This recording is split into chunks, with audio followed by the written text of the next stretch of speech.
Yo, yo, yo. Thank y'all for joining us on the Logistics Lounge. Hope everyone is having themselves a wonderful day. As always, got a kick-ass show lined up for y'all today. We have the drivers from the country music group Whiskey Myers with us today. They're going to talk about what it's like being a driver on tour. And, man, Hunter, do you know what happened to the last Peterbilt 389? No. Dude, well, you're going to find out today in the news. Y'all sit back, relax, pop a top, and enjoy the lounge.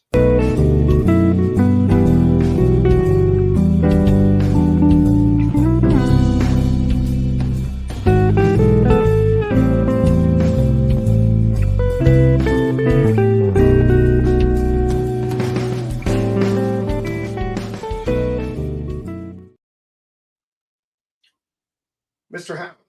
Senor Potato. I'm doing fantastic, brother. How about yourself? Dude, I'm doing lovely. Doing fantastic as well, dude. Got some stuff done today, running some loads for a new customer, and just doing the whole freight broker thing, bro. You know what I mean? I'm just out there trying to give these carriers the cheapest freight that I can give them, brother. And then my day is good. Well, I can't wait for you to get learned next week or tomorrow, maybe whatever. Broker Carrier Summit. We'll figure it out. But hey, no, man. Yeah, wonderful day, man. Wonderful day. How about you, man? How's your start of the week going? Hey, another day in paradise. Absolutely rocking and rolling. Stoked to be here as always, man. I'm just loving it. Life is good. Freight's good. Trucks are good. Beer is good. So hey, let's lounge it up, baby. And I'm itching at the freaking about to pull my teeth wondering about this 389. Dude. If this is the same one that I think it is, I'll have to go back and look at our stuff. But I believe that we saw this at Matt's. We did. If it is the last 389, we did. The last one in production, dude. Dude, I want to say we had it on a Cool Truck Thursday. So, yeah, man. Saw this, and man, this news story, it goes with today's show, and the type of trucks that these ladies and gentlemen drive. So, thought it was only fitting, But let's go ahead and get ourselves right into the news and carry on with the show.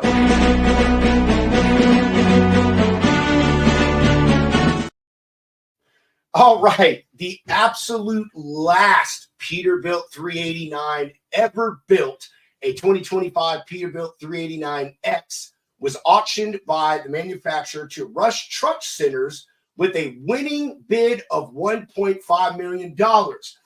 Monday in Nashville, Tennessee, a small fleet owner-operator Jennifer Best of Oklahoma was unveiled as the winner of the sweepstakes ran by Rush Truck Centers for the last Peterbilt 389, with also an additional $500 collected on top of that for other bonuses, with the majority of this money going to supporting veterans in need.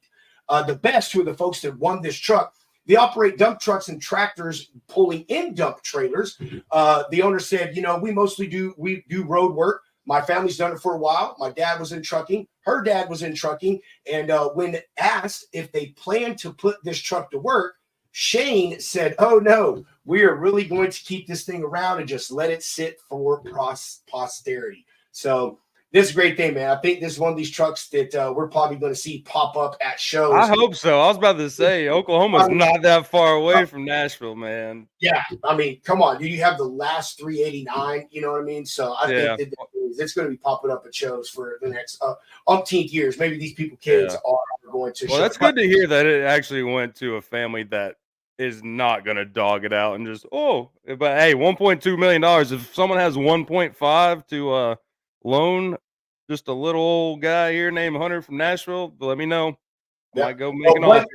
1.5 is actually what it went for. Total of $2 million was actually raised through the sale of the truck. But so continuing on, this is where the money went. The Wounded Warrior Project got some of it, but they were not the only nonprofit that benefited from the proceeds generated by the truck. Of the $1.5 million winning bid and purchase, it was actually split with Wounded Warrior Project. And Hunter, you're going to like this because we have these people on our show. Truckers Against Trafficking, TACT. Nice. They got half. Yes, they got part of that money. Or sorry, not half. part of that money, and also Reeves Across America, which, you know, our good buddy Mike Lombard, he's involved with them. So all of these organizations got something from the sale of this truck. And this ends the era of the 389, which has been in production since 2006. Peterbilt has rolled a little over 100,000 of this model off the production line over the past 18 years, something like that. Yeah. I'm not as good as math as you, but yeah, probably somewhere around that time. But man, anybody that's driving them 389s, just know that value just went through the roof. Oh yeah, yeah, right. I would have thought they had more. Excited to see what Peterbilt rolls out next, though, man. 389 going off the line, bring it on. Bring it on. Yeah, I would too. I mean, I'm sure they put out there what the next one is, but I'm interested to see if they're going to stick with the classic hood look, man. You know, everyone's they have to. They aerodynamic stuff, and you know, all this EV and everything else in these trucks. So I'm really they'll make it look cool, man. I mean, you know, we've seen a couple others do it right, so I believe Peterbilt will stick with the classic. I hope so, man. I hope so. Maybe these people we have on the show today, maybe they can tell us, because you know that's the truck they drive. It's Pete's, man. You know, yeah, it's very. You know, we'll see, right? We'll see. All right, Hunter. Got anything you want to add to that before we pull these individuals on? Hey, I'm glad that the money's going to a good cause, and I'm glad the people that got that last truck are doing it right. So, just goes to show, man, this industry is more than just pretty trucks and making money, man. It is. Dude, American culture right here. American culture. I'm saying. I'm with you, man. All right. We ain't gonna make y'all wait any longer. Gonna go ahead, get these people on show. Dude, I'm so excited about this. I tell you. I'm pumped, man. I haven't slept well in the past week. I never thought Facebook was gonna serve me a single flipping purpose in my life. But this show proves that wrong. So without further ado, everybody, the drivers with Whiskey Myers. Things I done wrong, but I got another back it up. So believe me, I ain't lying. I keep my feet on the ground and my eyes on the horizon.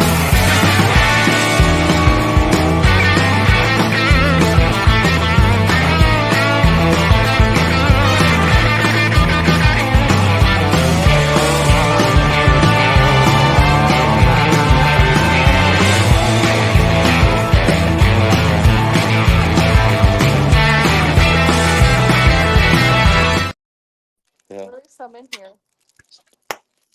All right. Welcome. Thank you for having us. How's it going, everybody? Good. It's going pretty good. Awesome.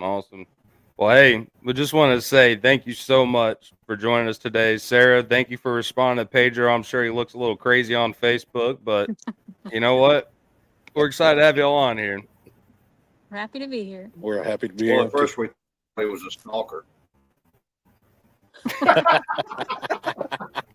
It kind of would come off stalkers, bro. I could probably go back and look at it, but I was so direct. I was like, oh, super cool video. Hey, we do a logistics talk show. Want to come on? Like, probably was kind of stalker. Well, we had to calm Danny down because What I do? He's a little high strung sometimes. I got my friends in the background back there. Move over, Sarah. There they are right there. Oh, yeah. Look at that. See them? They're all lined up, ready to go. Oh, y'all. There you go. You know, I pushed everybody over to cover up the other two trucks and just show his. Yeah. No, seriously, let me get out. Let me get out of the screenway. There she is. There they are. Let's get a look at them. Reminds me trucks back there. Reminds me of a cherry Dr. Pepper. Yeah. Oh, well, hey y'all, we really appreciate y'all coming on today and cutting out some time with us. I know y'all are busting it out on tour tomorrow, so thank you a million times from Pedro and I and everybody that's going to be watching this. So I guess let's go on and get this party started. We'll start with you, Chico, Todd's favorite buddy there, man. Who are you, and how'd you get to where you are today? Well, it's a a little bit of a story, but I'll cut to the short version. My brother started teaching me how to drive when I was 29 years old. I'd go out on the road with him, and I just fell in love with driving all over the road, and I went and got my CDL and went to work for him and worked for him for about 16, 17 years. And we stayed out on the road together all the time. Then I stopped for a little while, but then got back in it and started driving the tour bus for somebody. And got out of that, met Todd and his wife through that job. And one day, they invited me out to lunch. We went out to lunch and had a little conversation. I said, well, if you ever need some help, let me know. And he goes, you got the job. And here I am 2 years later. Couldn't be happier.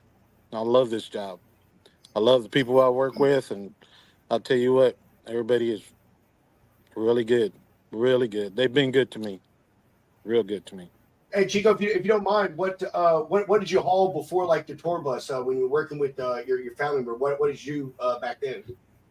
Mostly we hauled beer and produce. Gotcha. Okay. So yeah, we were out of Fort Worth, and from Fort Worth, the Miller Lite Brewing Company, we'd pick up beer from there and go to Aurora, Colorado, or we'd go to Las Cruces, New Mexico, and sometimes up to Albuquerque, and then we'd head down to Nogales, Arizona, and pick up produce, come back to Dallas. It was a 3-4 day run, and I did that every week, for 16 years. Dude, that's nuts. That little half-mile stretch right there at 35 by the brewery is probably the weirdest attack on your senses, because it's really good because you smell Mrs. Barnes coming in. Oh, yeah. That nastiness of that beer brew, and it's like, oh shit. Yeah. Every time I pulled in the driveway, I was like, oh my God, can't believe I'm back here again. But it was fun, me and my brother, we both pulled lows out of there at the same time, and we mostly ran together, and it was a good time. He taught me how to drive and taught me everything I know now, and with the help of everybody else, because I don't know everything, and between all of us, we make this happen. We really do. That's awesome. So how'd you get from the truck to the tour bus? That was kind of a long story too, but it was right around COVID, right when it first started, and whenever the venues were opening up for, out on the patio and stuff. And a friend of mine, a real good friend of mine, I call him my best friend. He just asked me one day. He goes, "What are you doing?" And I said, "Nothing." He goes, "You're going to drive a tour bus." I said, "I am." He said, "Yep." He goes, "Be ready Saturday." And I was like, "Okay." He goes, "We're going to pick it up." And I started driving and stayed there for probably about 2.5 years.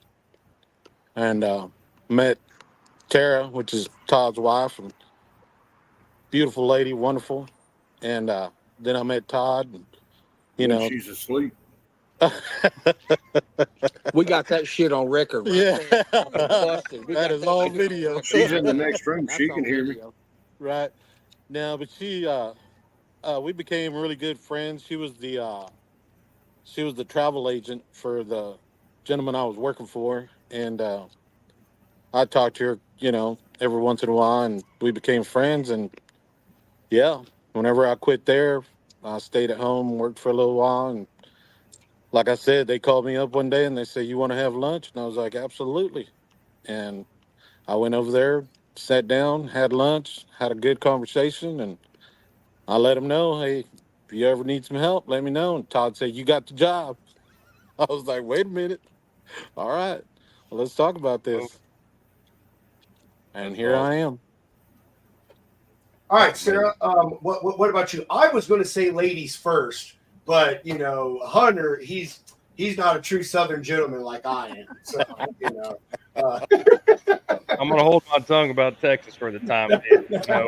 Living the real tea state up here in Tennessee, baby. Oh hell, come on, Go Balls. Go Balls. What about you, Sarah? I'm originally from the Pacific Northwest, Northern California and Oregon.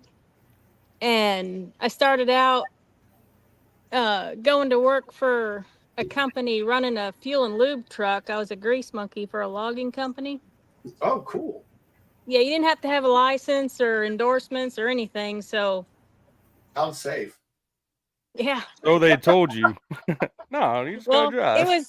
it was on an Indian reservation, so made it okay.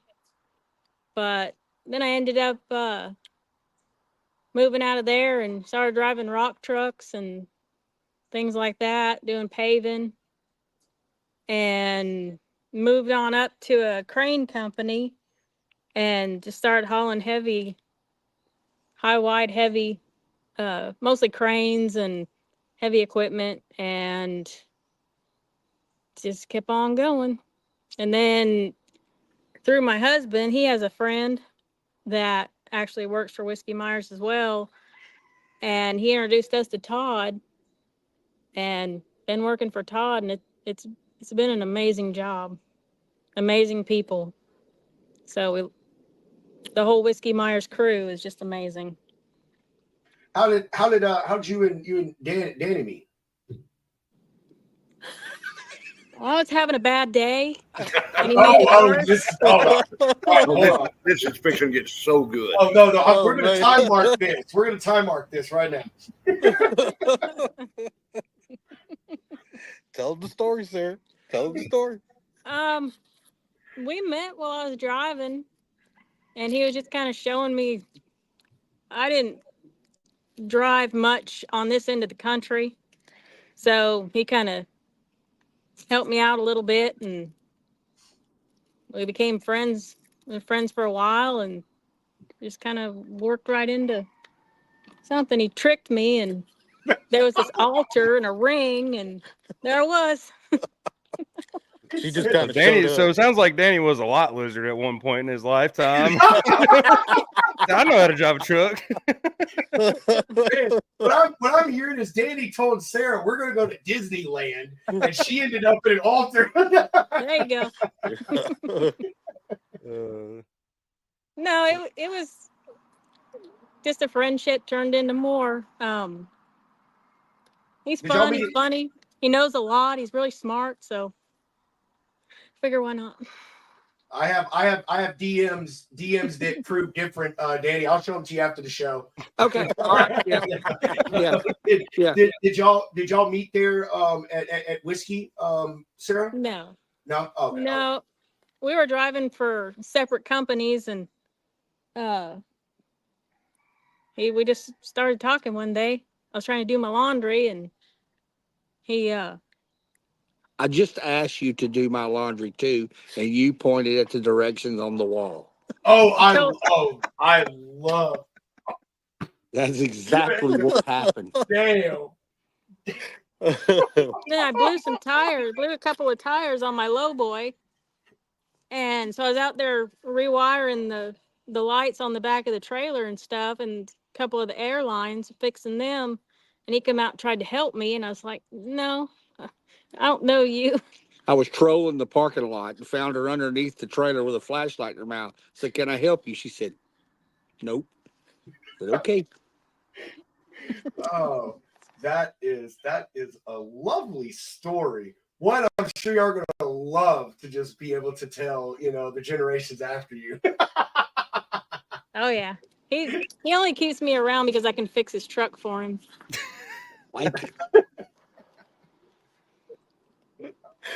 That's funny shit. I can just imagine. Chick, I'm sorry, man. I know you get pulled in the middle of it. I know you do. We know you do. No, Yeah. not at all. Not at all. I'll just walk away. Chico keeps it sane. Oh, man. I know that's right. Hey, Danny, what about you, brother? How did you get to be where you are currently with Whiskey Myers? Well, I grew up down around Beaumont, Texas, and my family had trucks when I was born. And I've just been driving all of my life, and I'm currently leased to Landstar. I've been over at Landstar about 15 years. And got a buddy of mine, Mike, that works with Todd. I guess Todd's right hand man there on the crew bus. And he said they were thinking about expanding a little bit, and I went up and met with Todd. He took me to lunch too. Where'd he take you? He took me to. He took me to the barbecue place in Birmingham, bro. Oh yeah. Yeah, I that didn't barbecue. get no Yeah, we lunch. went to Los Vaqueros in Fort A Worth. Mexican restaurant. Oh yeah, of I course. think he was trying to tell you he likes Mexican. Right, but Yeah. I'm Filipino. So we went and ate, and Todd, yeah, you're Filipino. Todd said, get back with you and check me out. And I met with Chico and talked with Chico, and guys give me a shot, and just been there ever since. I don't know what's up with you guys. Todd just came up and handed me the keys in a truck and said, "Here you go." He didn't take you to lunch? No, Oh shit! I got a truck, not a lunch. I got barbecue. I got Mexican food. You What's know, she It saying? was a shot at your ethnicity. I think so. I think it was. Sarah said you two just look shady. So Todd had to vet y'all. He saw her like, here you go. she's just thrown in the mix. Either that, Sarah, or he knew you could fix trucks, and he was like, "This is going to work out," So it could be that too. Nope. Oh yes, sir. Nope. Truth be told, I figured if she can put up with Danny, she can handle this job. So there was no reason to go to lunch or anything like that. Who got hired first, Todd? Sarah or Danny? Danny. Oh, dang it, Sarah. I was rooting for you. I was going to say, ooh, Danny. See, look. Wife got you the job. Todd said, I ain't doing Danny's laundry the entire tour. Sarah, come on. Man. I don't know why, because his wife's always trying to get her own motel room. I don't know what that's about. Fixing to start taking her up on it. Damn. Wow. Todd, same question to you, my friend. How did you get to become the logistics manager with Whiskey Myers? Man, when you get to be my age, you kind of forget things. I started trucking. Oh Lord, I'd done a semester at college out of high school, and I went to work for United Van Lines, moving furniture. And I grew up on a farm in Alabama, learned how to drive. And when I got old enough to get my CDL, I got it, and I drove truck, moved over to buses 29 years ago. Actually came to work for Whiskey Myers in 2018. At the time, we had one bus, one trailer. It was just me. And as you guys well know, the popularity has grown. We have some amazing support.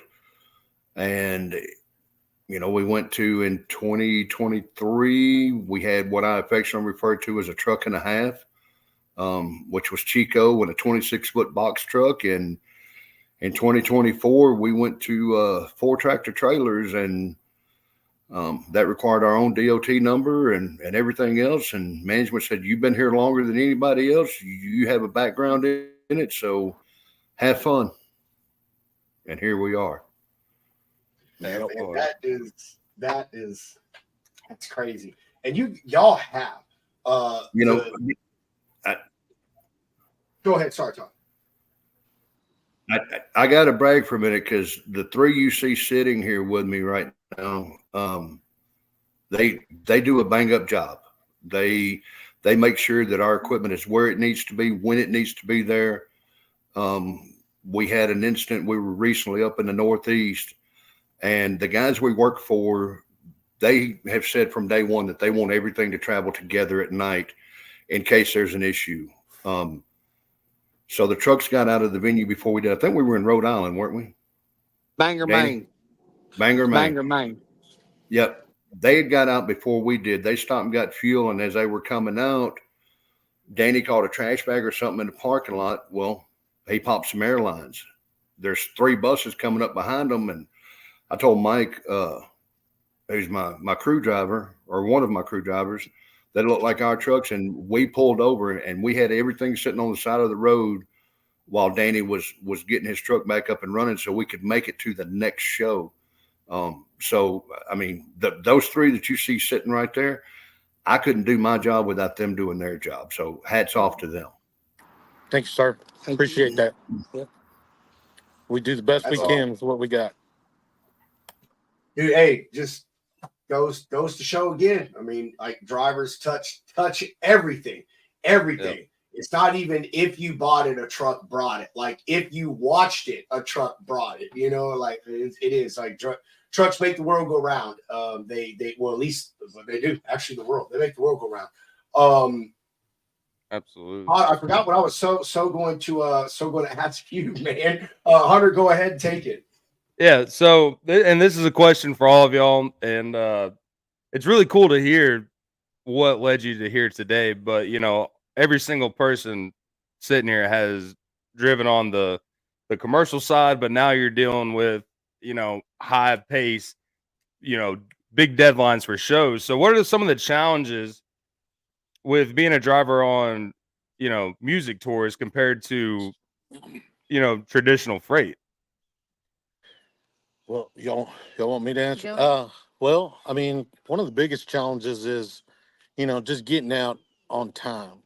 So whenever the show goes down, we have to be at the back of our trucks ready and conscious of what we're doing every single step of the way. As far as getting our pack into the truck, strapping it down, load barring, moving from the front to the back, obviously, and trying to just get out of there on time to make our next show. And we run. I mean, as soon as we get out on the road, we're stepping on it. And we make it on down the road and get to the next show, and we do the same thing over and over. A lot of my friends, when they found out that I was working for Whiskey Myers, they all said, "Oh, that's cool. You get to hang out with the band. You get to do this." I said, "No." I said, "My job consists of driving, eating, and sleeping. That's what I do." I said, "I have to make sure that these trucks and this equipment gets to the next show on time and safely." And that's part of it. And the biggest challenge, I mean, I don't think there is a big challenge besides the time, because everybody on that crew, I mean, they are phenomenal people. Phenomenal. They know their stuff. They know what to do. They break everything down on time as quickly as possible. They set everything up as quickly as possible. So I'm just there to facilitate and to help as much as I can. And that's what we all do. That's part of our job. Absolutely. Sarah, Danny? He pretty well said it. Well, I feel like that we have a lot of support behind us. If we need anything, we get it. If we request anything, we get it. We're bumping tires. We're making sure everything's good. We carry extra tools, extra stuff, extra parts. And I check Chico's truck. Sarah checked mine. We check behind each other. And I think that's why Todd's got so much confidence in us that, this is all about the trucks to us. We love the band. They're great guys. People are like, are y'all at the show every night? No, we're not. Todd makes it easy for us to do our job. Excuse me. Yeah, he really does. But I think it's the support Yeah. behind us, the equipment that we have. And Todd's every day, just every couple of days, y'all good? Y'all need anything? What's going on? No, sir, we're good. I mean, we all got each other's back, and we ride down the road at night. Everybody's asleep. We have a good time. We have fun. We laugh. We joke. We call the buses and bother them, or we just have a good time. Going from show to show. But sometimes it's monotonous. Sometimes it's just back to back. Everybody's tired. The crew's tired. The band's tired. Todd's tired. Sometimes we just pass in the night, but everybody knows what's expected of them, and we got the support. I mean, that I just think is second to none. You just gotta make sure you get that sleep. Otherwise, you're Yeah. dragging. Oh yeah. Makes Yep. it hard. They get us to the hotel early in the morning. I heard that's not an industry standard, but we go straight to the hotel in the morning. We're asleep, and I think that means a lot. You know, Yeah. Sleep in the And every truck? every show night, you know. Do what? You don't sleep in the truck? Hell no. Oh show day. man, come on, Hell Todd. You treat them too no. good, man. You need Not on. to. Not let me Todd, clarify that we Well, don't sleep in the trucks on what show that, days. I'm messing with you guys, man. Messing with y'all. yeah, No, we so do. before I moved into buses, I actually drove a truck on a rather large tour, where we slept in trucks. And when we went to trucks, I had a conversation with our management and explained to them, yeah, these trucks look nice, but the problem that we're going to run into is because it says Whiskey Myers on the door, people want pictures of them. And Danny can attest to this, Sarah, Chico, everybody wants pictures of these trucks. So I had a conversation with them and explained to them, look, these guys, even though they drive trucks, they do the same job that the bus drivers do. The only difference between the two, and I've told all three of them this, is my freight talks back to me. But if I don't have, if I don't have one of the four trucks there, we don't have a show. If the band's not there or members of our crew aren't there, we don't have a show. So it's all one and the same job. So, from a management side, we need to know that these guys and gals are able to get their rest and they're able to stretch out, relax, get out of those trucks, because we do ask a lot of them. The biggest problem that I run into on my side of it, it's not so much the trucks, but some of the venues that we go to are small, and the parking can be a challenging situation. There's a lot of phone calls, a lot of emails that go into, hey, this is what we're bringing in. This is how we need to park it. And we'll go back and forth a couple of times with some of the venues, but like, no, this is what we do. Okay, I understand this is what you do on a normal show. On this show, this is what we asked to do. So, and these guys are really good about making sure that they try to do what's asked to the best of their ability. If they don't understand it or they have a better idea, we're all about communication. I mean, I can show you some texts where we have gone back and forth trying to figure something out. And if somebody has a better idea, we're all for it. And I'll follow that with, I think this all started a lot because of the recent trip that Sandy and Dara made. That would be Sarah and Danny to Alaska. I've been there myself, but Danny and Sarah actually took the truck and they went to Palmer, Alaska for the Alaska State Fair.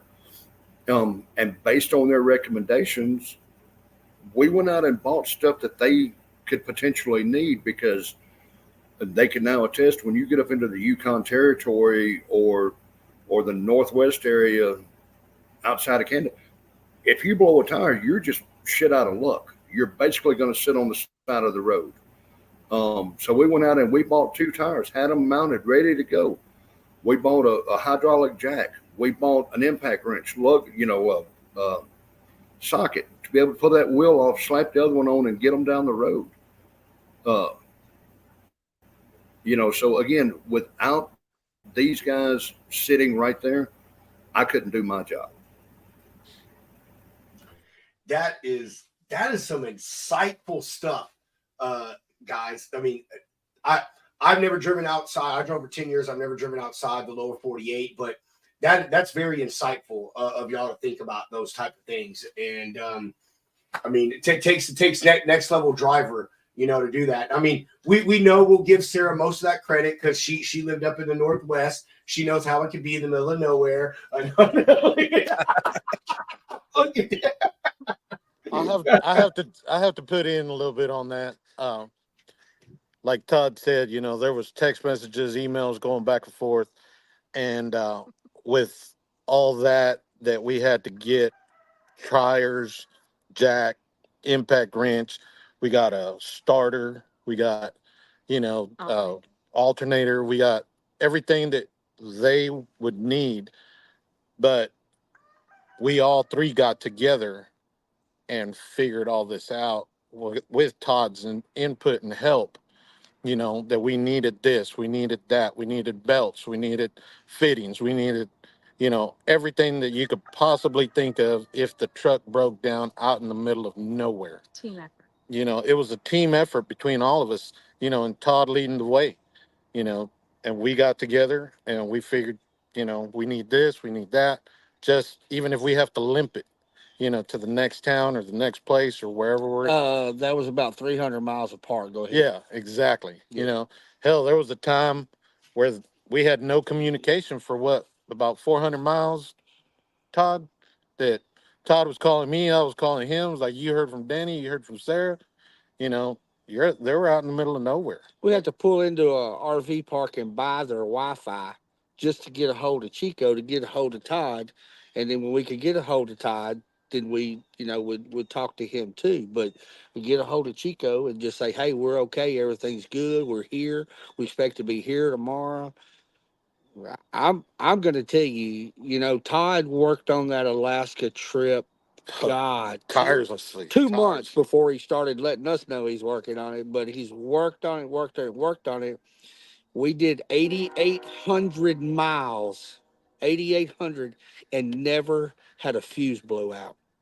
The good Lord was with us, but we had a bunch of, way up to our guy in New York, Ryan and Todd and Howard and, Everybody. Chico. And it was a team effort, and we never had a problem. Howard got us across the border, with our little deal that he had, the manifest deal. He had a buddy that done it. And I mean, man, we slicked the border, no big deal, rolled into Alaska, got DOT inspected. And, but we went 8,850 miles back to Alabama, pulled in this driveway and said a prayer because we had a phenomenal trip, but it would have never worked without the whole family, Whiskey Myers family, helping us.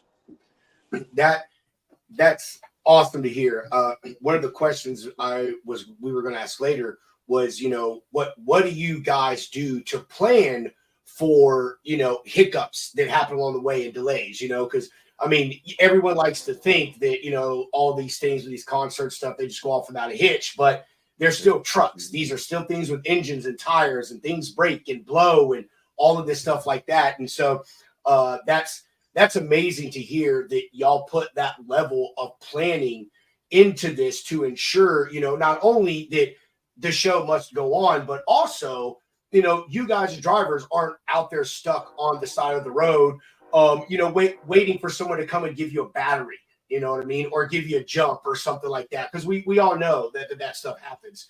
And so that is definitely a testament to it, like I said, to all of y'all, to the team. You drivers with y'all's combined knowledge and experience, all of you coming from different backgrounds, especially, you, Chico, Sarah, Danny, you all doing different things. You, Todd, it's a culmination of all that knowledge and experience that allows y'all to be successful and plan for these things before that stuff happens. So, I mean, man.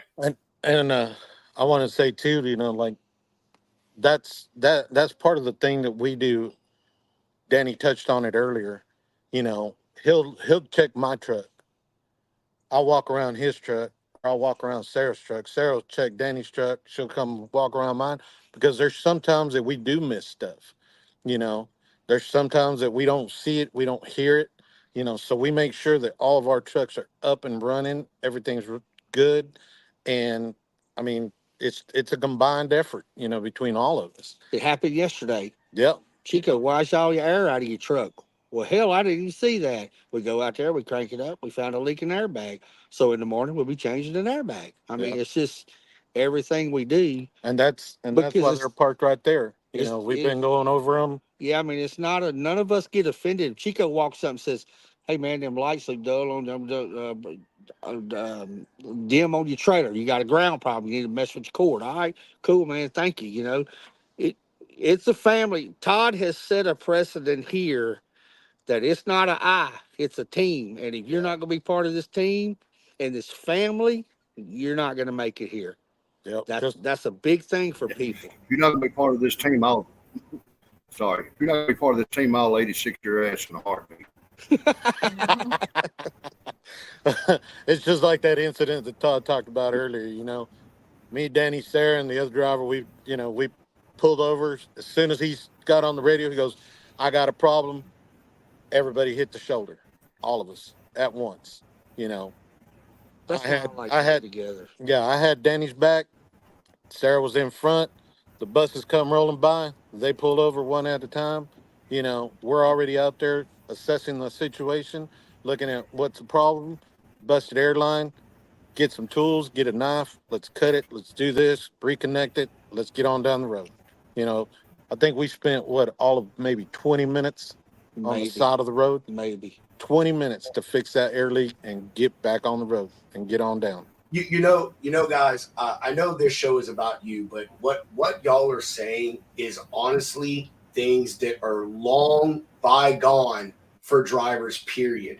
Took the words out of my mouth, Pedro. They are. I'm telling you. Any driver watching this, take some notes from when these I people. drove, man, I was a company driver, but I always had an extra set of airlines, an extra pigtail.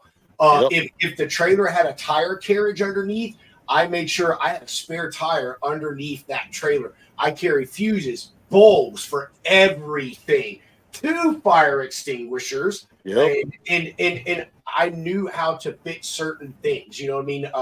And it just stuff like that means a lot because it prevents you from not only sitting on the side of the road, but it saves money. You know, and it teaches you to, in my opinion, to be better at your job, to appreciate what you do more, and it makes you more invested in your equipment and your job. So, I mean, just hats off to you.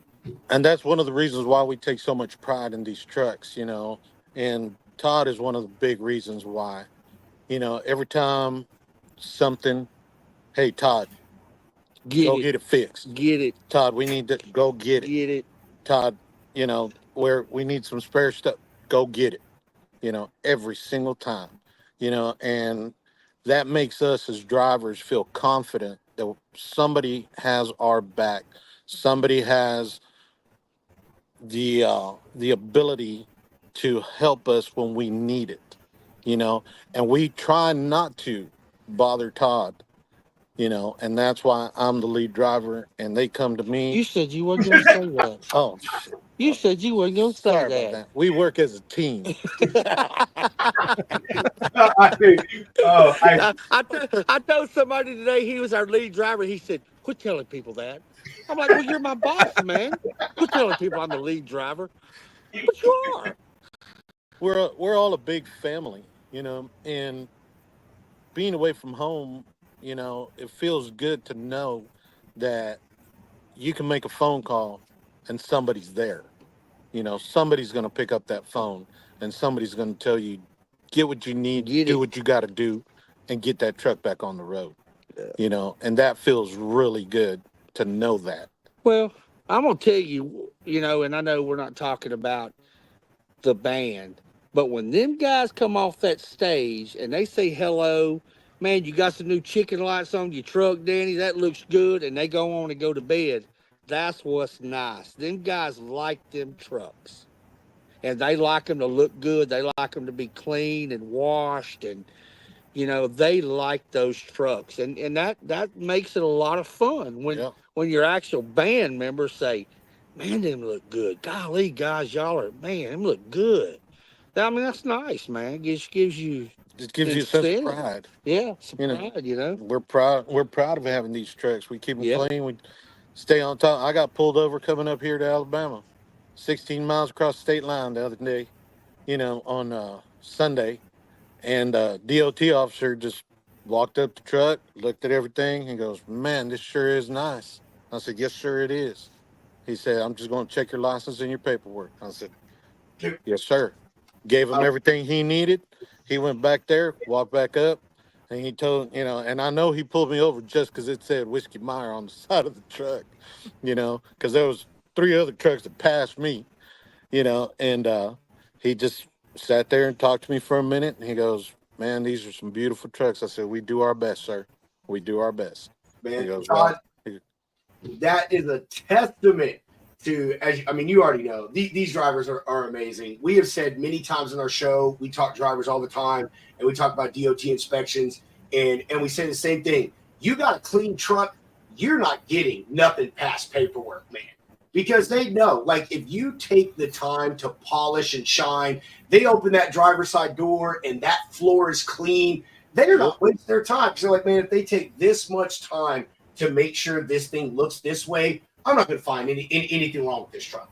So, and only serious drivers do that stuff and think about those things and have pride in their equipment. So, man, Todd, you got to give all these people a raise. Hashtag raise for the Whiskey Myers. Well, we spent so much money this year. I don't know if we're gonna get it right. Yeah, we probably. To raise with his boots. He's bought us Look, chicken. they got so bites. excited because you said that R word. They're knocking. The You phone said the fell R down by word, and they're itself. knocking the camera over. Oh, all right. So, hey, I want to kind of get into a little bit more of the nitty gritty of the driving thing. Chico, you kind of touched on this as far as, you know, everybody traveling at night and stuff. So, you know, are y'all's hours pretty regular, you know, being drivers? You know, do y'all drive, you know, through the night every night? Or is it sporadic? You know, sometimes you drive a day, night, a mix of both. You know, how does that work for all of y'all? No, pretty much we drive as soon as the show is down and we're loaded, we get out of there. You know, we drive through the night. And Danny was talking about this earlier, you know, we'll call each other on the phone and all three of us will get on, or everybody else, you know, we'll sit there and we'll talk, we'll laugh, we'll, you know, have a good old time and just keep each other awake and just keep on rolling down the road, you know, and getting to where we need to be, you know. And I mean, but pretty much when we're on tour, our schedule is pretty much the same. You know, we get there, we unload, we eat, we go to the hotel, get some sleep, come back 30, 45 minutes before the show is over. We get our trucks ready. As soon as the show goes down, we turn them on, turn the lights on, and we get ready to start getting loaded. You know, we each call our own pack.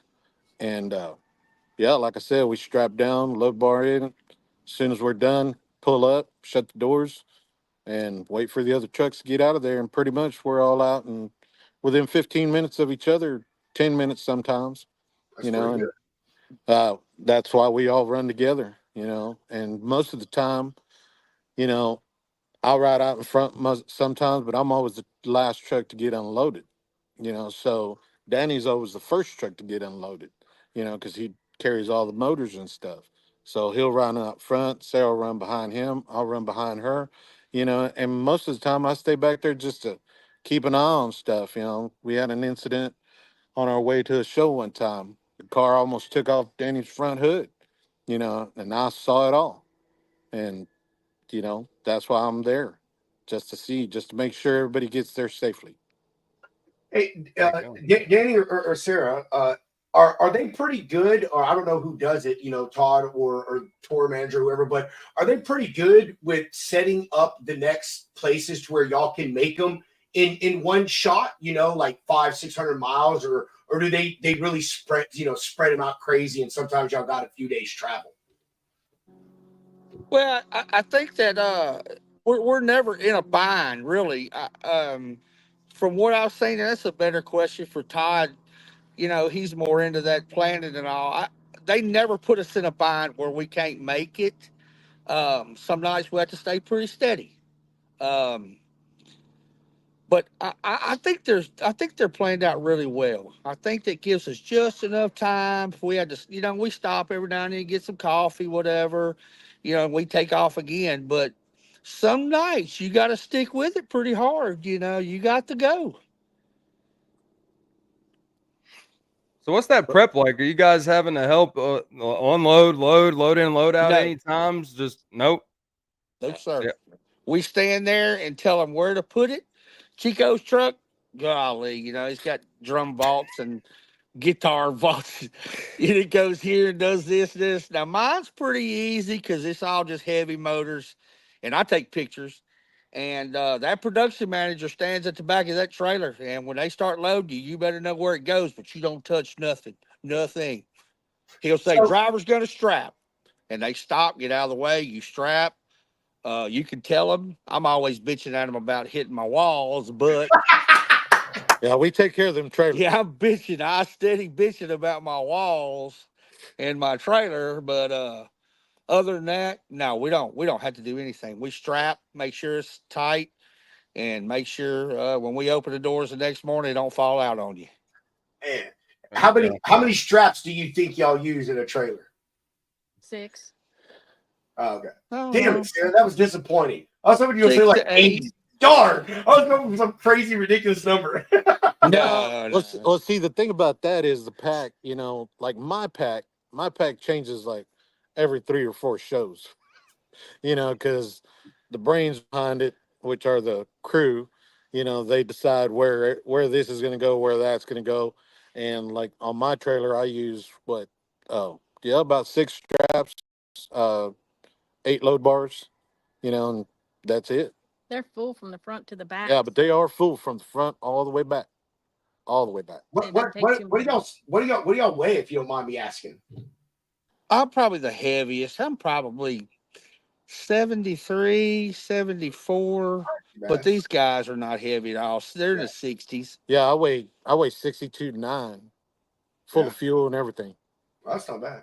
Yeah. And let the real Everything's on professional handle the wheels, weight, so it Danny. rolls in and out. Do what? I said they let the real professional handle the weight, Danny. Yeah, exactly. Yes, sir. Yes, sir.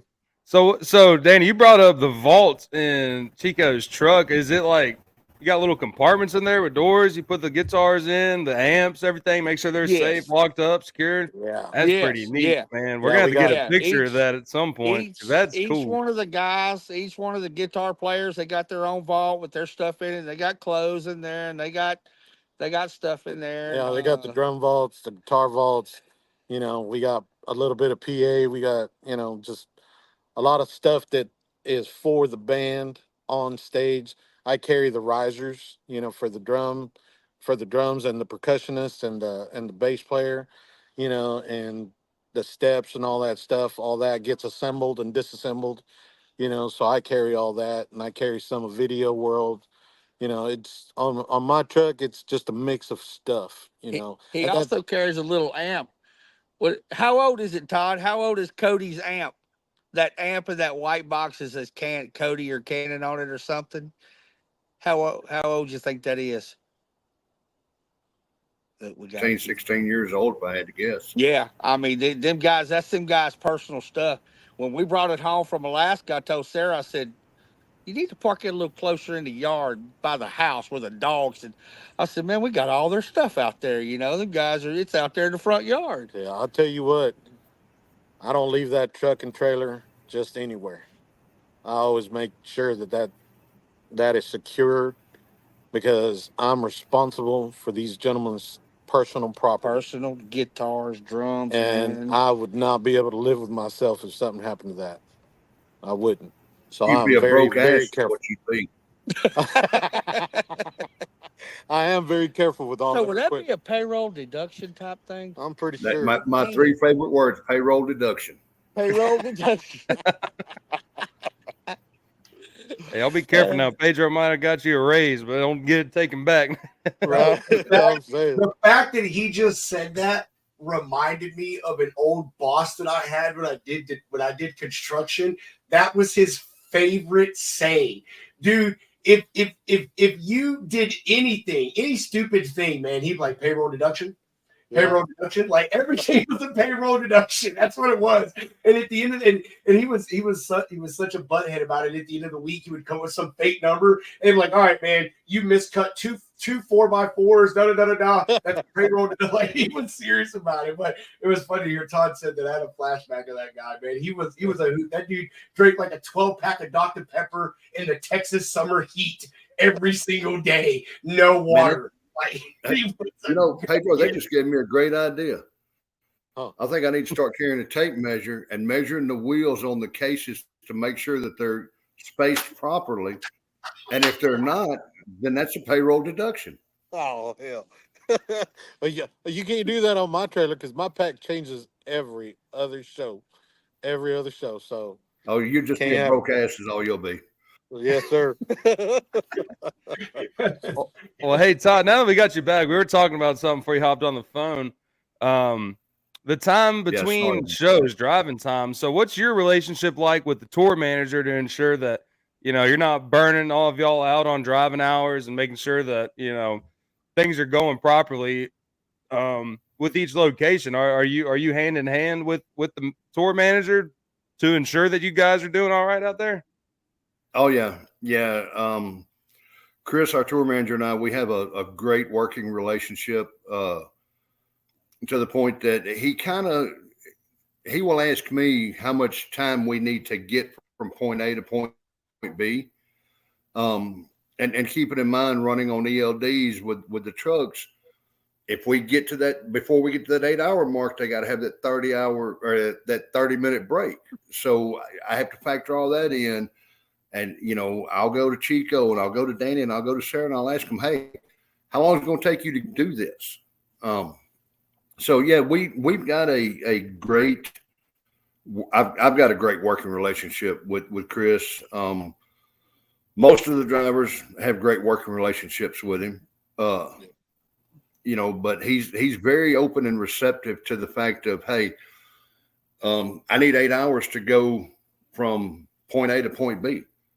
Earlier, as a matter of fact, I'll give you a prime example. When we kicked this tour off this year, we started full production in Little Rock, Arkansas.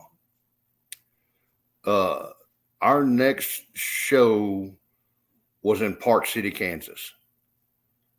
I mean, it was right at 500 miles. And between Chris, the tour manager, and Howard, the production manager, we all have conversations about what time we need to do what we call walk and chalk in the morning and what time we need to start loading in.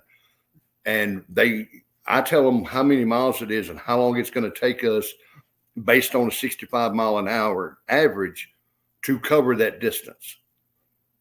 And they're very accommodating with the fact of, okay, so if we need to push something an hour, we'll push it. We made it though. We made it. We did. Yeah. We did. We've got a couple of those runs. We got a couple of those runs fixing to hit us in the ass on this next leg. Oh yeah, and that's another thing. Like I tell my drivers, I always look. Well, we all agree. Now I tell my drivers, I tell them, look, we have the time before we get to the venue. We look for a fueling station or a fuel stop 50 to 100 miles before we get there. That way we can fill up. We're done, just in case loadout runs a little late. We give ourselves just that little bit of time so we have enough time to get to the next venue. And if we don't have time to fuel, we don't. But most of the time we do. And that's because Todd, Chris, Howard, everybody gets together, figures out the miles, figures out the time, and they give us that time that we can do that. But every time before a show, before we get to the next venue, 50 to 100 miles, we stop and fuel up. That's crazy how calculated every single minute is for you guys. Like that's people talk about expedited freight, man. Talk about having 100,000 people pissed off because one truck didn't show up. Ooh, yep, couldn't imagine. I got two questions. One is hang on 2 seconds, Pedro. Go ahead, Todd. Hang on just a minute. I'll give you a prime example of what you just touched on, Hunter. So in 2023, before Chico came on board, we had another driver that, because of his lack of knowledge, we almost missed a show because he wasn't there.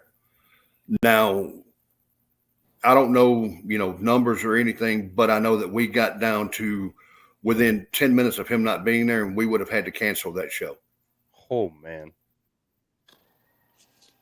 So this is a very well-oiled machine, and I mean it's taken a lot to I get it to agree. where it is, and again, the drivers that you've got sitting right there that work under me, that work with me, they don't work for me, they work with me. I couldn't do my job. They couldn't make it look as easy as it does. I couldn't make it look easy without them. So again, my hat's off. Sorry, Pedro. No, you're good. I love it. I like how much Todd pumps you guys up. I mean, it is, you know, a lot of people talk about how important drivers are within a company in any retrospect, you know, whether we're talking about mega carriers or what y'all do. And we all know that when it comes down to it, that stuff usually means shits and grits. You know what I mean? So I love to hear Todd give y'all the respect and the props that he does, you know, because obviously without y'all, the show wouldn't happen. You know what I mean? They're all just going to be standing on stage singing a cappella. You know what I mean? that's the way that's going to go down. And also Todd just told us what was the biggest payroll deduct that he ever had. Was that guy right there? So we got two stories. It's going to be a full deduction, no job. That's exactly what it was. That's exactly what it was. Hey, so two off the wall questions here. And one of these I thought about because of the Alaska trip, but you know, do any of y'all know what are the average like miles y'all do for an entire tour? Oh man, I couldn't tell you. I really couldn't tell you, to be honest. Todd would know that. Todd would know Sounds that. like we got a task for you. Yeah, we need that answer, Todd. Yeah. How many miles on the straight He does the fuel taxes. You want an average number of miles that we do a year when we tour? Yeah. I mean, just one, you know, the average driver does what, 100,000 miles a year, 120,000 miles a year. So, you know. Yeah, and this is going to sound crazy, but I think this year we're going to average about 55,000 miles that we've covered. Yeah. Time it's all said and done. How long is the average tour for y'all? 2 weeks. So this year it's been different because in the past we've gone out and we've toured, and would come in and take a break. And then we'd go out and we tour. But, you know, we would go out and we would work for, I don't know, 8-9 weeks. And then we'd come home and take a couple of days off. This year has been unique because we've kind of taken the country, the lower 48, and broke it up into sections. The last big leg we had, we were on the East Coast and the Northeast. Well, then we got home at the end of August. Does that sound right, guys? Yep. I think it was the end of August. We had the Alaska State Fair.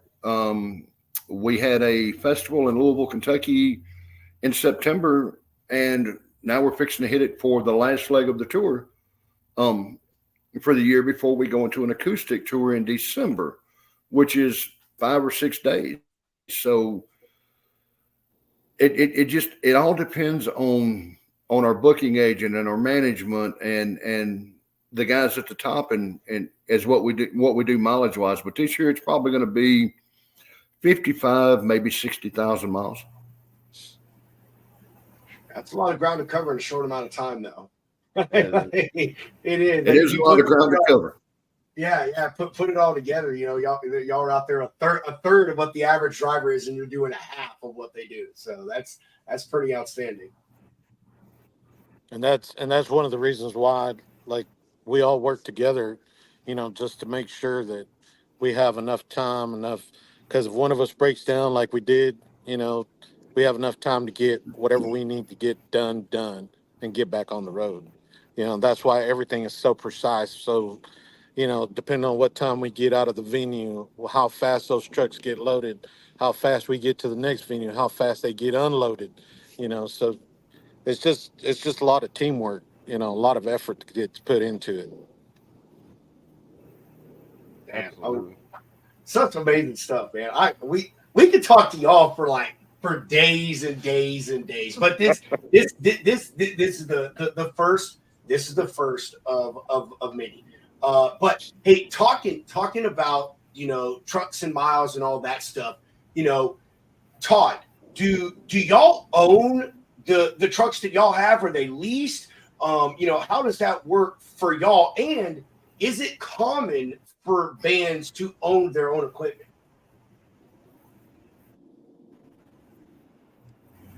Okay, so I'm going to answer this in reverse order that you asked. Okay, go ahead. Nothing about Whiskey Myers is normal or common. These guys have done things independently the way they wanted to do it for the past 17 and a half, almost 18 years, and we are not going to change that. As far as owning or leasing the trucks, most of your big tours will lease trucks from an outside vendor. We have a very unique situation, and we have a partnership / sponsorship, if you will, with Peterbilt Motors. And I don't know all the details as far as what that means. I just know that I get an email and a phone call and says, hey, be here on this day at this time to pick up this truck from Peterbilt. And hence that's why what you see behind Chico, Sarah, and Danny there are all three Peterbilts. We actually have 4. We have 3 that are 389s, and we have 1 that's a 579.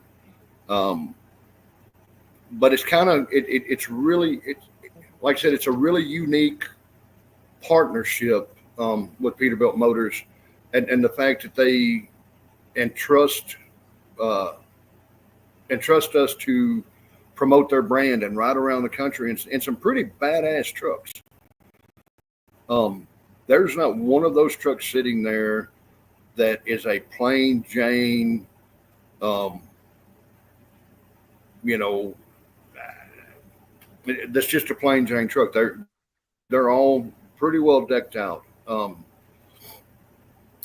That being said, in 2024, we started this tour.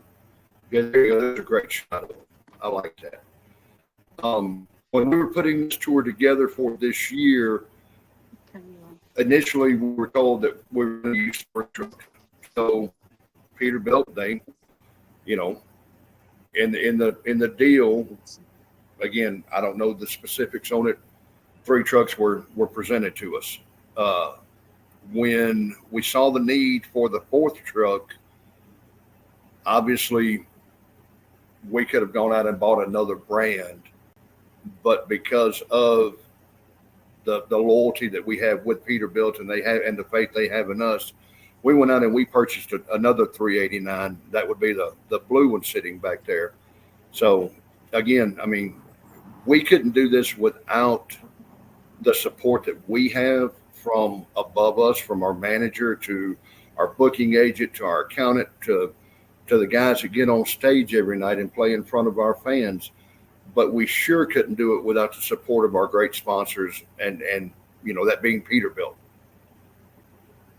Man, that's awesome. We definitely got to get some specs on those trucks, because my follow-up question was going to be, how are these trucks spec'd out? I mean, like are you rolling around in the Peterbilt 389 that you would see, on the Peterbilt commercial, and they show you the biggest, fanciest thing, and then it says price as optioned, and it's this ridiculous number, but also, do they spec these trucks out different for what y'all do as well? Are we talking shorter chassis maybe, so y'all can get into these tighter tops, tight spots, those type of things, what kind of features and stuff like that. So, man, we'll have to dig into that next time, Todd. We'll have to get some specs and stuff on these trucks, brother. But I can tell you, and there's 3 drivers sitting right there that will vouch for this. Those 3 trucks sitting there, the frames are not shortened on them. That is I think what is it, 280-inch wheelbase? Yep. Yes. They're all extended. Yeah, so frames. they're not shortened. It's some of these places we go. Yeah, some of these places we go, we put their backing skills and their driving skills to a test on a regular basis. I'll tell you what, if you want to teach a driver how to back, you put him in a truck with stacks. That's how you teach a driver how to back right there, buddy. Oh, You yeah. put him in a truck with stacks. Absolutely. Well, I want to ask. You can answer this as a whole, or we can make this a two-part question. So I want to get into some stories because I'm sure as a collective over the years, y'all have had some wild shit go on, but even in your own personal experiences. So we'll start with the first one. Between y'all collectively, what is the wildest thing? And you don't have to give any names, any details that you don't want to, but what's the wildest thing y'all have seen on tour as a whole? Well, we were leaving Arkansas, going to Park City, Kansas, Oh, God. and I'm right behind Todd, and I'm watching what Todd's doing. He's driving that bus, and it's real late at night. Nobody else out there, and I'm looking at the back of the bus, and I'm watching him how he drives, and all of a sudden, boom, he hits the brakes. I'm like, oh shit, why'd he do that? We're out in the middle of nowhere. We meet a car coming down the interstate, gonna run head on into Todd. And when Todd moved over, I was far back enough he could say, hey, watch his car, and met a car head on. I mean, if Todd would have been paying attention, that'd have took that band bus out and it would have been bad news. But that just stuff like that, and I was just, I was kind of wondering why he hit the brakes. And that's another thing with some experience I think all of us have. He's out in the middle of nowhere, and I know he's not going to hit the brakes because that band, the guys in the bus will feel that. And I'm watching him, how he drives and all that stuff, learning. And about the bus, and a car almost hit him head on. I mean, then he come by me, and then the crew bus. And no, Mike was in your truck because you were at home. Yeah. Yeah. He almost got, two or three of us. But if Todd wouldn't have been paying attention, it'd have been bad. It'd have been bad deal. My God. It is nuts. It's crazy, man. It's crazy. Oh, my gosh. People come up beside you and they honk and Video you. they video you, and you're trying to get over, you're trying to do this, and they'll come up beside you and, is the band in there? Are they in there? We're like, no, they're not. In the You're not in one the of- truck. That's one of the frequent questions we get asked. They think when they're we- in the trailer. Yeah, we get asked that all the time. Are they in there? Yeah, they're in the trailer. They're asleep. They're asleep. Leave them alone. That's our answer most of the time. They're asleep. Wait, who's in the bus? Oh, that's the tour crew. That's the tour crew. Yeah. That's They keep all the equipment. No, seriously. Yeah. Seriously, we pull up to a fuel station. People come out there and they're like, "Is the band in there?" It's like, yeah, they're asleep. Leave them alone. But hey, on that note, guys, obviously, that can get probably a little aggravating and stuff. But at the same time, I mean, how does that feel for people to give you guys as drivers that level of attention and stuff? And do y'all have to dial it back and remember, hey, I don't want to say, dude, I'm just trying to get diesel, leave me the heck alone. No, and try to be that professional sense in yourself. No, we always accommodate the fans. What we drive and what we do is for the fans. That's awesome. And we drive moving billboards. So we don't, not that we can't, but we do not ever turn down that's a big picture. no-no. That's a big Turn down a picture. They'll stand beside the truck and I'll tell them, hey, get on the step. Are you sure? Yeah, absolutely. As long as you're not, as long as they're not damaging anything, yeah, get on the step. I've had several families come up, and their kids are just standing there scared to stand next to the truck. And I'll tell, hey, step right on the step. Are you really? Really? Yeah, absolutely. This is for y'all. This is all for y'all. Dude, This is what we do. That's awesome to hear, man. That is so awesome. The people are great. Those Yeah. fans are awesome. That's one of the things that Todd and Chico taught me when I first started. You know, sometimes you get tired, sometimes you get aggravated. Don't ever be rude to a fan. Ever Never, be rude.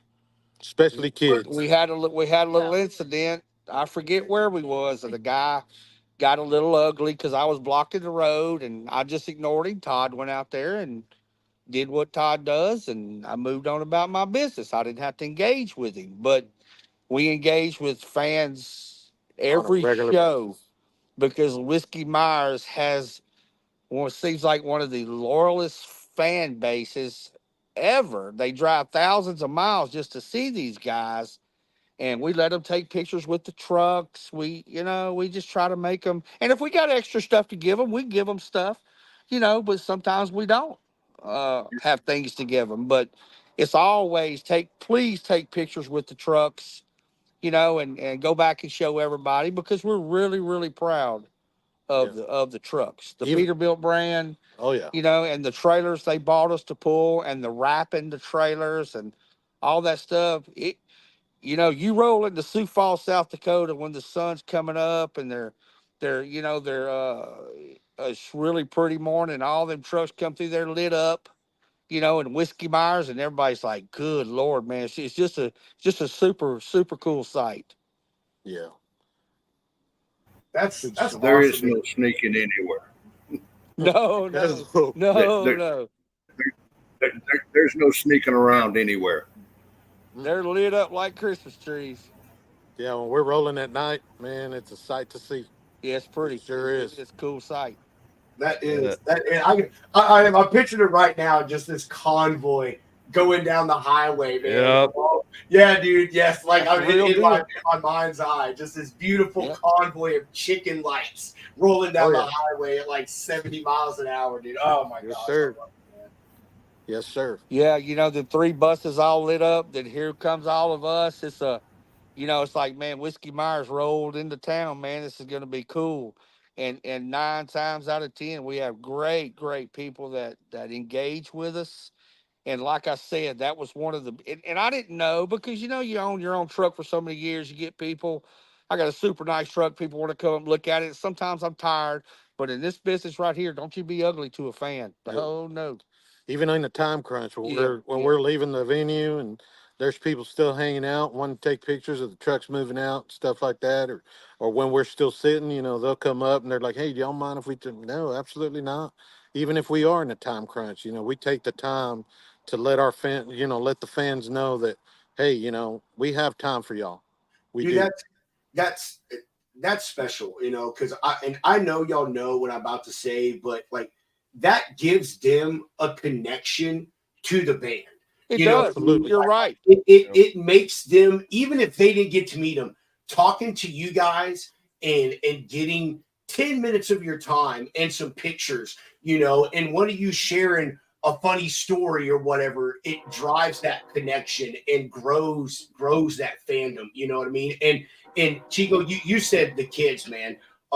Dude, hey, you could push everybody off except the kids. You know Oh, what I yeah. mean? Definitely. The kids, and them, it's the trucks is the Yeah. big thing with them. Like Yep. kids love the trucks. And as a parent, if you want to get a parent to spend money on merchandise at the concert, you get the kid. Oh yeah, definitely. Most definitely. That's awesome, man. It's good to hear that stuff, and the fact that touching back on it again, that y'all all travel together. I was out there on the road. I've seen tour trucks and buses, and in the handful of times I've seen them, I don't think I can recall one time where they all were together.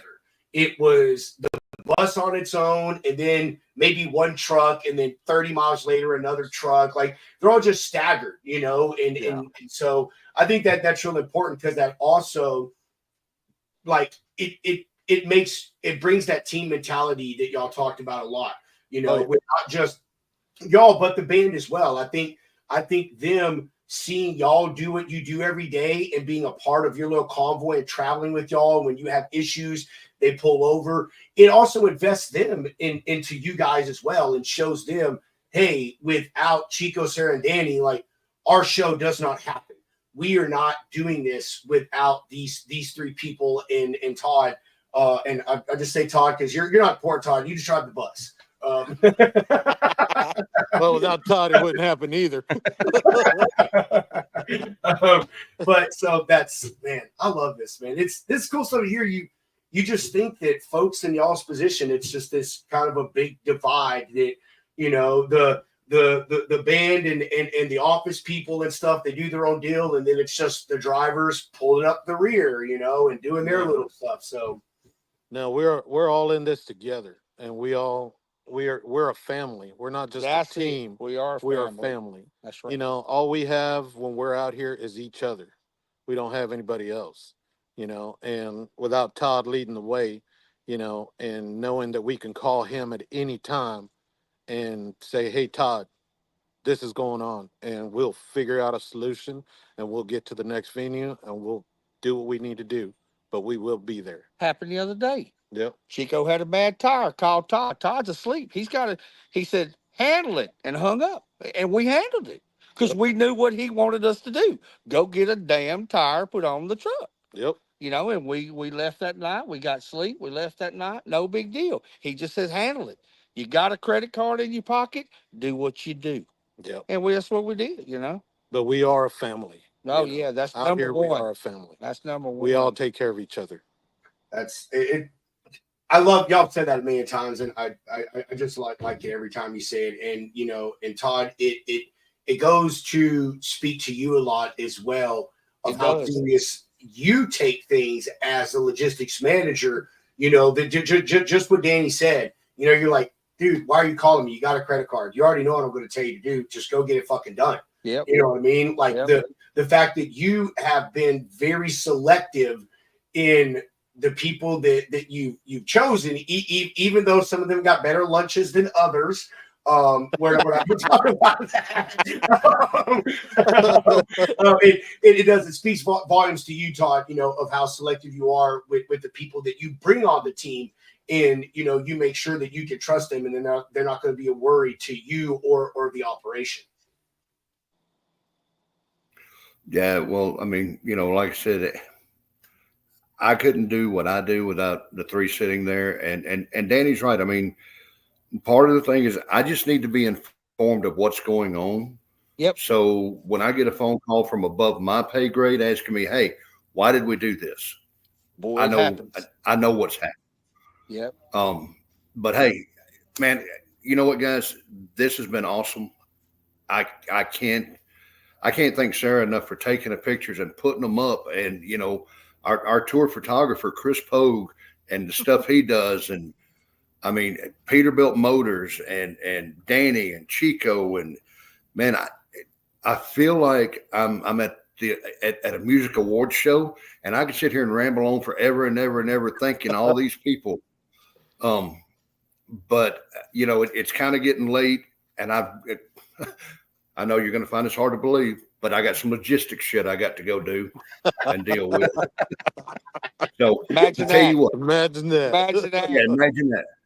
I tell you what, let's all get together. Let's do this again, because I got a feeling that we just kind of skimmed across the top of some stuff that we could get into a little bit better on.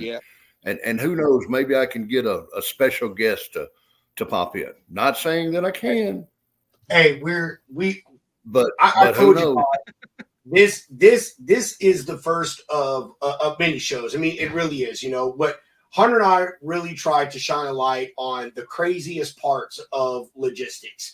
And I'll tell you, when Hunter and I started this show last August, we had two things on our bucket list, and y'all just took care of one of them.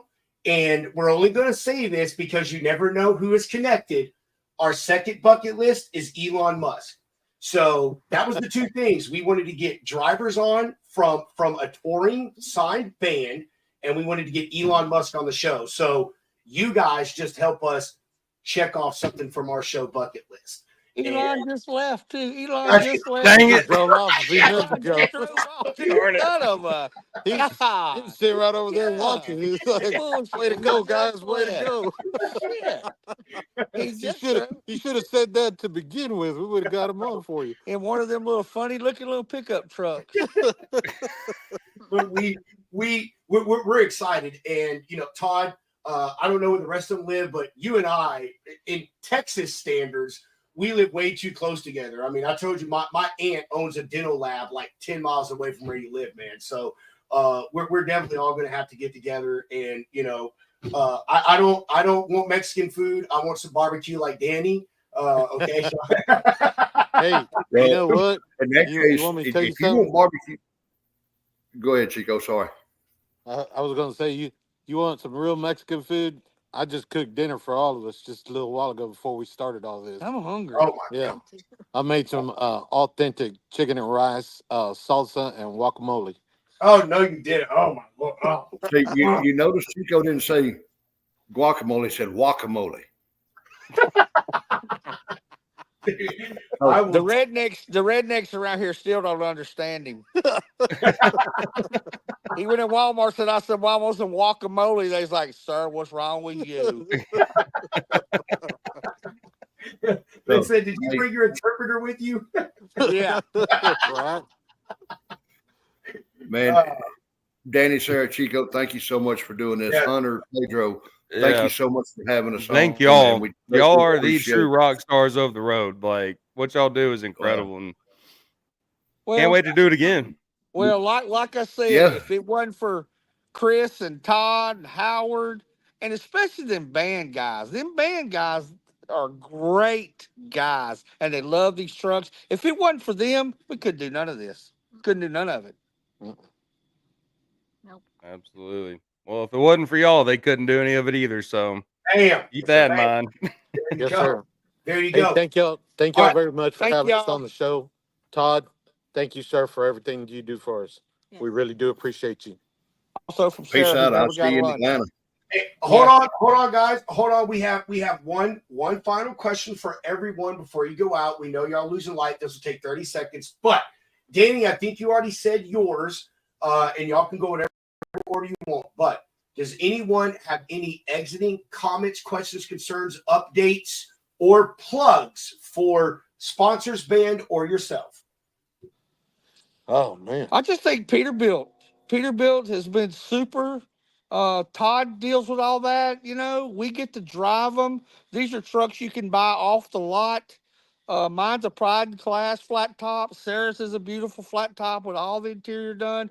Chico's, of course, is a beautiful stand-up 389. I think having the Peterbilt trucks, and the Peterbilt sponsor is the best thing that Todd could have done for us. Yeah, absolutely. I agree 100%. Or we'd be driving cab over GMC Astros.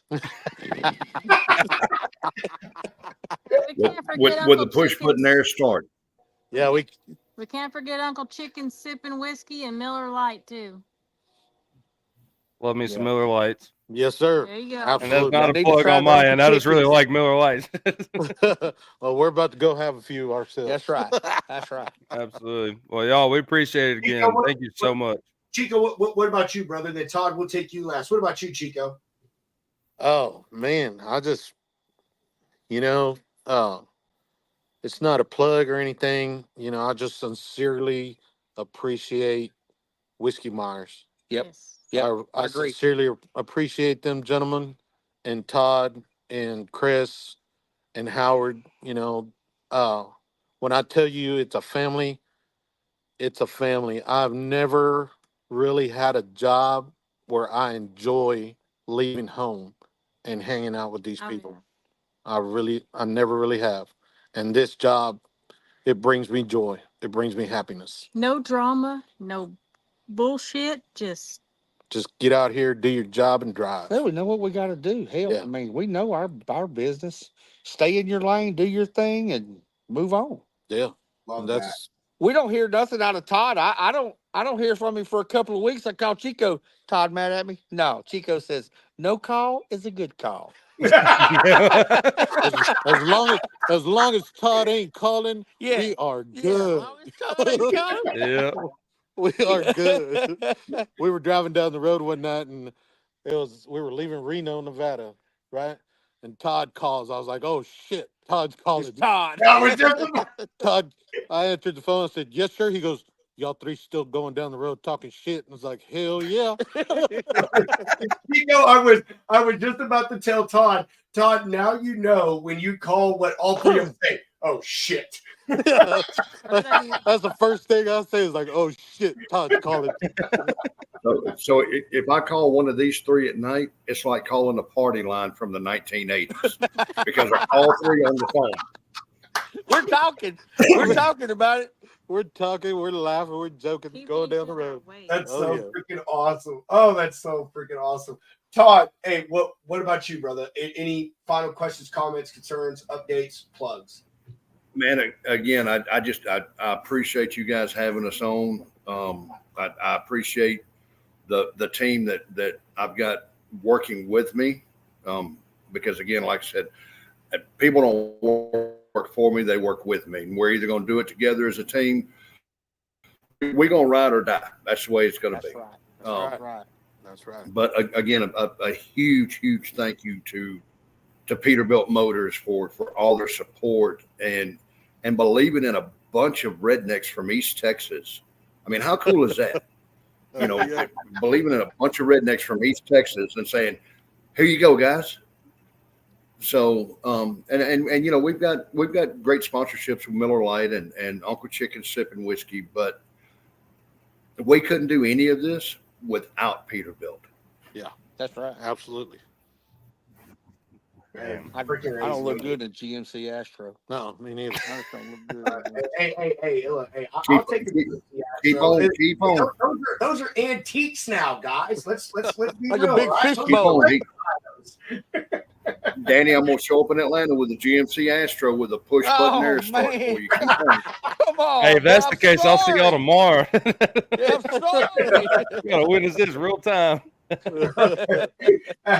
Hey, if y'all would give us 2 minutes after the show for Hunter and I just to say something to y'all, we'd really appreciate it. Hunter, what about you, man? Any exiting comments, questions? Once concerns? again, thank you, Peterbilt, for allowing these guys to do what they do, and thank y'all for doing what you do, because I, for one, love the hell out of some live music, and people do not give enough credit to y'all, the true rock stars of the road. And I'm not taking away from any other drivers, but y'all are the real deal. And how y'all work as a team, there's something special about that. And I wasn't kidding earlier. You know, all the drivers that watch this, take notes, because it doesn't have to be for one band or anything else. It is about y'all on the road. So keep on rocking and rolling, man. Y'all be safe out there. Keep the shiny side up. Because I'd be damned if one of them 389s goes out of service, and then you're gonna have to go pay $1.5 million to some lady in Oklahoma. Right. Get another one. So, There you go. You got a good picture of the trucks right there. Let Todd take care of that. That's a Todd question. put it on the card. That's a Todd question. Payroll deduction. Payroll deduction. Hate that call. Todd's gonna hate that call. Why was there a 1.5 and $1 charge on Danny's credit card? Tax write-off. It's okay. Oh, all right. Hey, we Payroll appreciate deduction. Todd, I'm gonna think of 2 people now every time I think about that saying. My old buddy Clint and you. I love that saying, payroll deduct. Everyone, we appreciate y'all hanging out with us. We know you enjoyed the show. This was just amazing to have these 4 individuals on here talking to us about the nitty-gritty of getting a music group around the country, getting things set up, get them shut down, get them moving along, and bringing that happiness to all of their fans. As I always say, Chuck the Deuces, Mr. Hound, roll that beautiful bean footage. Yes, sir.